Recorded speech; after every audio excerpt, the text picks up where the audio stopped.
आज की इस क्लास में हम लोग पढ़ेंगे प्रश्नावली 10.5 का प्रश्न संख्या 9 देखेंगे। आइए देखते हैं क्या दिया हुआ है। दो वृत्त एक दूसरे को दो बिंदुओं बी और सी पर प्रतिच्छेदित करते हैं तथा बी से जाने वाले दो रेखाखंड ए बी डी और P B Q A comma D और पी कामा क्यू पर प्रतिच्छेदित करते हुए खींचे गए हैं। तो सिद्ध कीजिए कि कोण ए सी पी बराबर कोण क्यू सी डी। आपको सिद्ध क्या करना है, कोण ए सी पी जो है वो बराबर है कोण क्यू सी डी के। अब यहाँ पे ये चित्र बनाया हुआ, ये दिया हुआ है आपका, इस क्वेश्चन का ये चित्र बनाए हैं, दिया हुआ था। अब चित्र को समझ लेते हैं क्या इसमें दिया हुआ है। देखिए यहाँ पे दो वृत्त हैं, यहाँ दो वृत्त हैं। ये बड़ा वाला वृत्त एक ये हो गया और एक छोटा वाला ये वृत्त हो गया। दोनों वृत्त बी और सी पर एक दूसरे को प्रतिच्छेद करते हैं। देखिए यहाँ पर बी पर और सी पर एक दूसरे को दोनों वृत्त क्या कर रहे हैं, प्रतिच्छेदित कर रहे हैं। अब क्या कर रहा है, बी से जाने वाले दो रेखाखंड, अब बी से इस बी से दो रेखाखंड जा रहा है ना।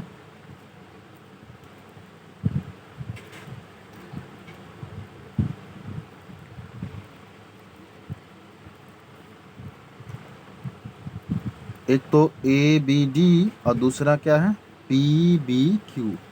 यहाँ पे मैंने इसको मिलाया नहीं है, ये इसको आप मिला लेंगे, ये भी है ना, यहाँ से ये भी पास कर रहा है, ठीक है। तो बी से कितनी रेखाखंड जा रहे हैं, बी से इस पॉइंट बी से एक तो ए बी डी पास कर रहे हैं, दूसरा पी बी क्यू यहाँ क्वेश्चन में दिया हुआ है। बी से रेखाखंड ए बी डी और P B Q, A B D और पी बी क्यू किन किन बिंदुओं पर, बिंदु ए पर, डी पर, पी पर और क्यू पर प्रतिच्छेद करते हुए खींचे गए हैं। देखिए ए बी डी और पी बी क्यू बिंदु ए डी है ना, पी और क्यू पर प्रतिच्छेद करते हुए क्या किए गए हैं, खींचे गए हैं।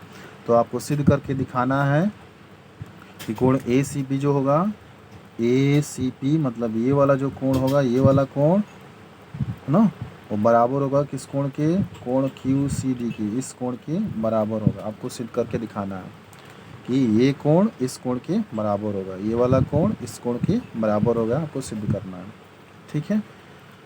तो इसके लिए आप क्या करेंगे, इसमें कुछ रचना कर लेंगे, मतलब इसको आप इससे मिला देंगे, ठीक है ना, इसको इससे मिला देंगे, ए को पी से मिला देंगे और सिमिलरली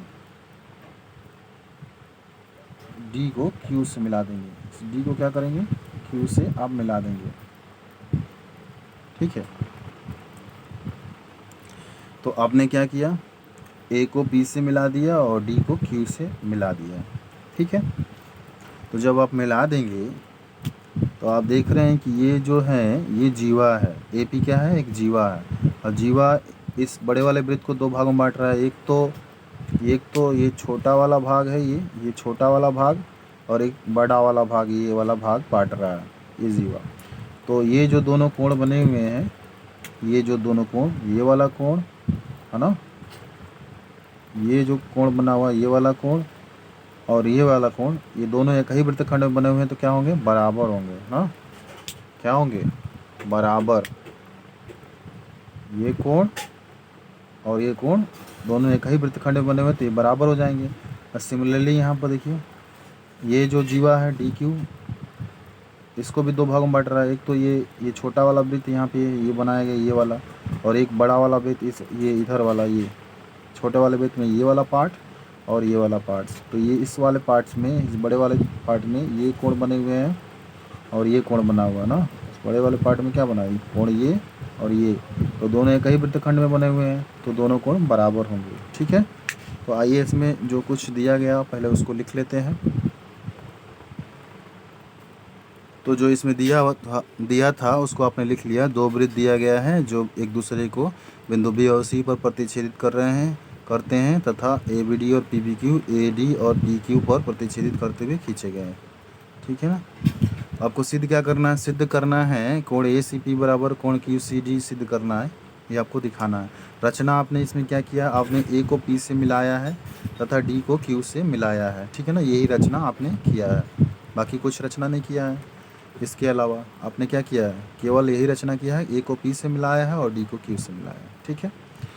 अब हम इसमें हम देख रहे हैं ये इस वृत्त में कि ये जो एपी क्या है, एक जीवा है, और जो कि इस वृत्त को दो भागों में बांट रही है, बड़े वाले वृत्त को, एक ये वाला पार्ट एक ये वाला पार्ट। तो इस बड़े बड़े वाले वृत्त के बड़े वाले पार्ट्स में, बड़े वाले भाग में ये दोनों कोण बने हुए हैं, ये दोनों कोण एक ही वृत्तखंड में बने हुए हैं, है ना, सेम सेगमेंट में। तो ये क्या होंगे, बराबर हो जाएंगे, ठीक है ना। और इसी तरह से हम इसमें लिख लेंगे ये डी क्यू क्या है, डी क्यू जीवा है, जो कि वृत्त को क्या कर रही है, दो भागों में बांट रही है। तो एक भाग है आपका ये, छोटे वाले वृत्त का एक भाग है ये, और छोटे वाले वृत्त का ही एक भाग ये वाला है। तो इस वाले भाग में, छोटे वाले वृत्त के बड़े वाले भाग में ये दोनों कोण बने हुए हैं, तो ये दोनों कोण भी बराबर होंगे, क्योंकि ये दोनों कोण भी एक ही वृत्तखंड में बने हुए दोनों कोण हैं, ठीक है ना। तो ये भी दोनों कोण बराबर होंगे, तो इसको लिख लेते हैं। तो यहाँ पे मैंने लिख लिया है, चूँकि बड़े वृत्त में एपी जीवा है जो बड़े वृत्त को दो भागों में बांट रहा है, हाँ, दो भागों में बांटता है, अतः ये जो कोण होगा इस कोण के बराबर होगा। ये कोण इस कोण के बराबर क्यों होगा, क्योंकि एक ही वृत्तखंड में बने कोण क्या होते हैं, बराबर होते हैं, है ना। एक ही वृत्तखंड में बने कोण बराबर होते हैं, इसलिए कोण ए सी पी कोण ए बी पी के बराबर होगा।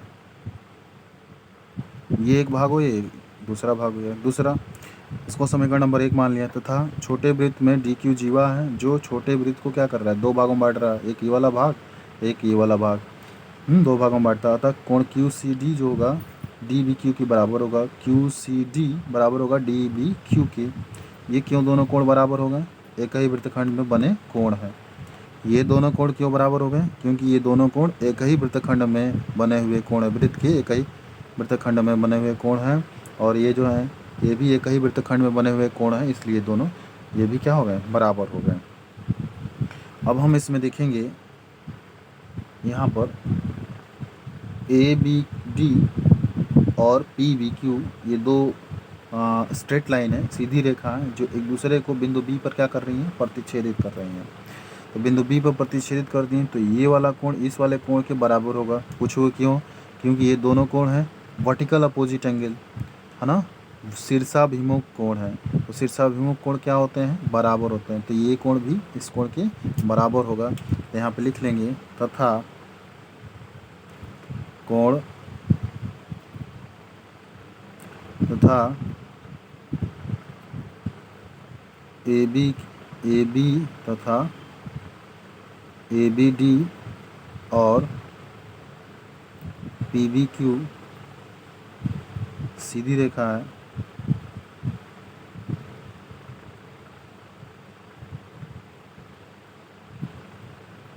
सीधी रेखा है,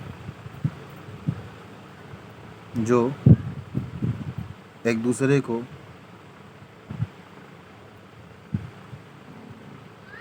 बी पर, बिंदु बी पर काटती हैं, बिंदु बी पर काटती हैं, ठीक है ना। बिंदु बी पर काटती हैं तो क्या होगा, पी बी ए बराबर हो जाएगा डी बी क्यू के, ठीक है। तो हम लिख लेंगे,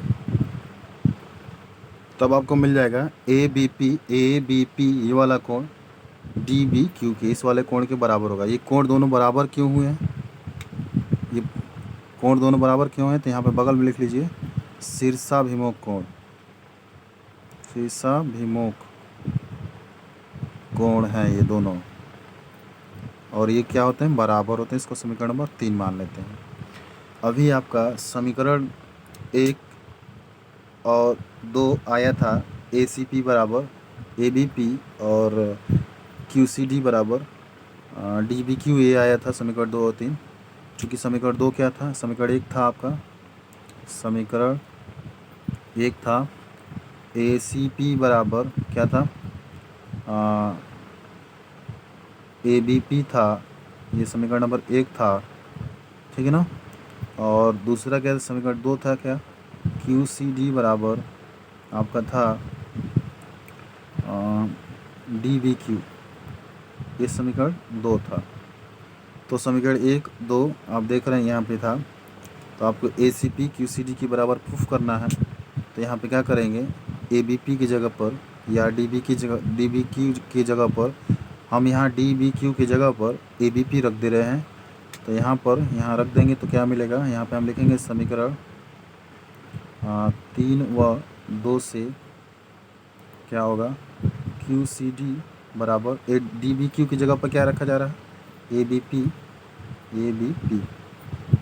ठीक है। ये रख दिया इसको समीकरण नंबर 4 मान लीजिए। अब देखिए समीकरण 1 देखिए ए सी पी बराबर ए बी पी दिया हुआ है, समीकरण 4 देखिए क्यू सी डी बराबर ए बी पी दिया हुआ है।